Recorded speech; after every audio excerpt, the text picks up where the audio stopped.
안녕하세요, 김호준입니다. 허리케인 허비가 휴스턴을 덮친 당일 오히려 피해 지역으로 진입한 이들이 있었습니다. 2005년 카트리나 피해 지역 주민들로 구성된 민간 대원들이었습니다. 각자 자신의 트럭이나 소형 보트를 동원한 민간인들이 정부보다 먼저 구조 활동에 착수한 이유 중 하나는 자신들이 직접 겪었던 과거 때문이었죠. 2,500여 명의 주권에 실종된 카트리나 당시 지역 주민들은 길거리에 방치된 시신을 수습할 수가 없었습니다. 미 정부가 지역 치안과 시신 처리를 민간 업체와 계약을 했기 때문이었죠. 작업 시간과 시신 숫자로 비용을 정산받는 민간 업자들은 이익을 극대화하기 위해서 시신을 아무도 건들지 못하게 하고 최대한 천천히 시신을 수습했죠. 정부의 기본 의무인 재난의 구조, 군안마저 자본의 욕망에 맡겨버린 재난자본주의의 극명한 사례였습니다. 우리 사회도 이런 일을 겪었습니다. 세월호 참사 때 민, 관, 군의 긴밀한 협조 불가능했었습니다. 대신 특정 군안업체가 현장을 독점했었죠. 세월호 조사 2기가 출범하게 되면 대체 정부의 누가 왜 특정 업체와 독점적인 계약을 맺도록 지시했는지 밝혀져야 합니다. 국가가 국민들을 구하진 못했더라도 최소한 왜 그랬었는지 아무리 시간이 지나도 밝혀내야 하는 거죠. 그게 아이들을 먼저 보내고 남은 어른들의 의무죠. 김호준 생각이었습니다.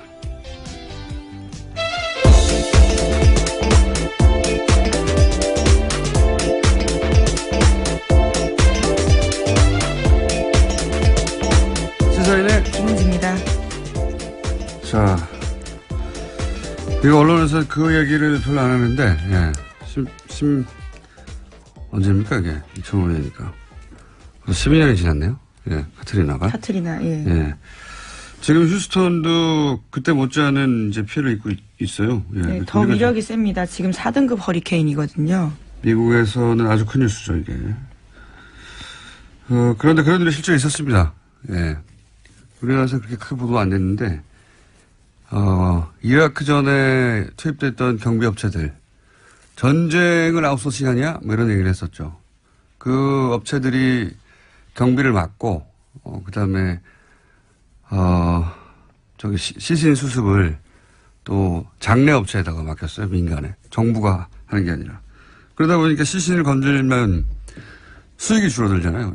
시신을 수습하지 못해서 오랫동안 시신들이 길거리에 방치돼 있었죠. 그래서 그 일을 겪은 그 지역 주민들이 이제 자체적으로, 예, 조직을 만들어가지고, 재난이 나니까 이 사람들이 먼저 달려왔어요. 예, 그런 일이 있었다. 세월호도, 소위 그런 걸 재난자본주의라고 하는데, 재난을 통해서 이익을 찾는, 세월호 때도 그런 일이 있었다고 할 수 있죠. 예. 그래서 갑자기 생각이 나서 그 얘기를 했고요. 자, 첫 번째 뉴스는요. 네, 나온 소식 김에 먼저 허리케인 하비 소식 알려드리겠습니다. 허리케인 하비가 미국 남부 지역을 강타하면서 그로 인한 피해가 눈덩이처럼 커지고 있다고 합니다. 피해 규모가 많게는 100조 원대에 이를 거라는 전망도 나왔는데요. 사망자 숫자도 10명으로 늘었습니다. 4만 명 가까운 주민이 집을 떠나 대피했고요. 45만 명이 넘는 수재민이 발생할 걸로 전망됩니다. 알겠습니다. 네, 방금 전해드린 내용이고요. 자, 우리 소식은요? 네, 어제 북한 미사일 쐈다라는 속보 전해드렸는데요. 더 자세한 내용들이 나왔습니다.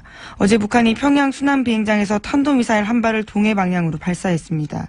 미사일은 고도 550km까지 올라가면서 일본 홋카이도 상공을 가로질러 2,700km를 비행했습니다. 29분간 날아간 미사일은 북태평양에서 떨어졌는데요.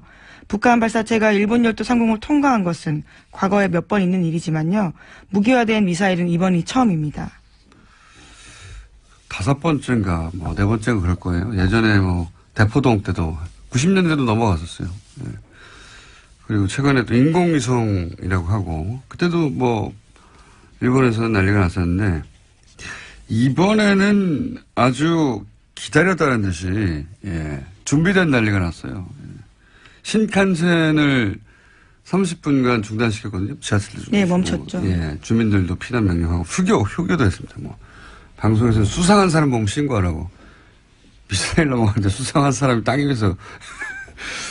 그리고 이게 의도된, 난리인 것이, 발사하고 곧장 알았잖아요. 그리고 궤도 파악도 됐을 거고. 그러면 그 궤도 계산하고 대략 어디 떨어지는지도 대충 알고. 일본에 안 떨어진다는 건 안다는 거죠. 예. 뭐하러 피난을 시킵니까? 예, 물론 뭐 과거와 다른 점은 예고되지 않았다라는 점이 있긴 있습니다. 아니, 근데 발사되자마자 알았잖아요. 예, 발사된 직후에 바로 알았다는 얘기는, 미사일 포착하고 어떤 궤도를 어떻게 날아가는지 다 알았다는 것이고, 발사 후에 몇 분 후에 일본 상공을 휙 지나갑니다. 다 지나가는데 열차를 못 계속 중단시켜요. 이유가 없어요. 아베 정권 입장에서 이제 지금 한참 그 직전까지 학원비 가지고 지지율이 30%로 떨어졌다가. 그렇죠. 예. 그리고 평화 헌법 개정도 해야 되는데 그 지지율도 반등 실제 됐고, 예. 그리고 평화 헌법도 개정하려는 아베 평생 꿈이죠. 예. 그걸 이제 북한 미사일 도움을 받아서 이렇게 의도적인 난리를 친다는 거죠. 네, 그래서 어제 아베 내각이 굉장히 긴밀하게 움직였는데 아베 총리도 어제 하루에만 3번이나 기자들 앞에서 기자회견했다고 합니다. 그럴 필요가 있었겠죠. 예. 휴교를 왜 합니까? 수상한 사람, 방송 NHK를 통해 수상한 사람 보면 신고하라고. 예. 미사일 다 지나가는데 왜 철도가 서 있어요? 다시 돌아오나요, 미사일이? 여하간 그렇게 해서 북한은 미국도 재밌어요, 반응이. 미국의 본토는 영향이 없다. 뭐, 괌은 위협이 안 된다. 괌에 위협이 안 된다는 걸 굳이 강조를 합니다. 미국의 말을 전혀 듣지 않는 건 아니라는 걸 강조하면서도 뭐, 강력하게 뭐 대응하겠다. 네, 모든 옵션은 테이블 위에 있다. 이렇게 밝혔습니다. 화염과 분노에 비하면 뭐, 아무것도 아닌 반응이죠. 모든 옵션이 테이블에 있다는 것은. 여하간 트럼프도 큰 도움을 받았죠. 예. 러시아 스캔들 얘기도 들어가 버렸고. 백인 인종주의 얘기도 이제 이걸로 덮고. 그러니까 북한, 미국, 일본 모두 자기 국내 정치 아주 잘 미사일 발사를 써먹고 있는 거죠. 예.